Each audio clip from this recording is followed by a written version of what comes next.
pastor evangelist nakel ngoi ho kim na vô ho bung lam kai na ho bung mi kim na satan le asol sa ho zong ahung chal jing ngui pathil len gam chu machal sing na Kitolo vin tong Zing se ngo hite Pathil leng gamma Tingin ite top so Usu hen Dai kai hen lang Mole hang san zong le Lucifer le aloy ho Dòng kịp gió ngày lâu Hi gam sung lệ y nam sung Christian he min lô ta Kiêm đào hem lệ thu hil hem Satanic dòng ta Y đa y kịp gió điều thầm Ito diw atam me patin hat na sungin tong zingu hite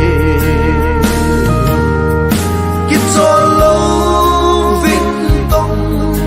zing zingu hite patin leng gamma tingin ite top so Gosu hen Dai kai hen lang Mole hang san zong le Lucifer le aloy ho Zong ki zong ngay lâu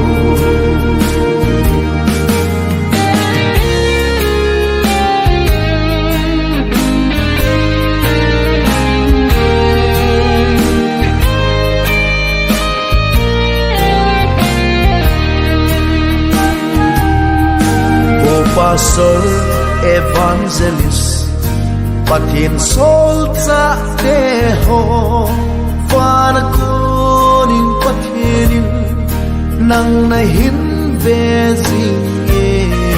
Na to phat le na to sit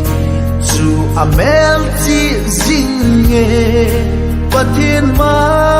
sang na chun Kim na chang na dem Kitolo vin tong Zing se ngo hite Pathil leng gamma Tingin ite top so Gosu hen Dai kai hen lang Mole hang san zong le Lucifer le aloy ho Zong ki zong ngay lâu Kitolo vin tong Zing se ngo hite Pathil leng gamma Tingin ite top so Gosu hen Dai kai hen lang Mole hang san zong le Lucifer le aloy ho Dòng kịp gió ngày lâu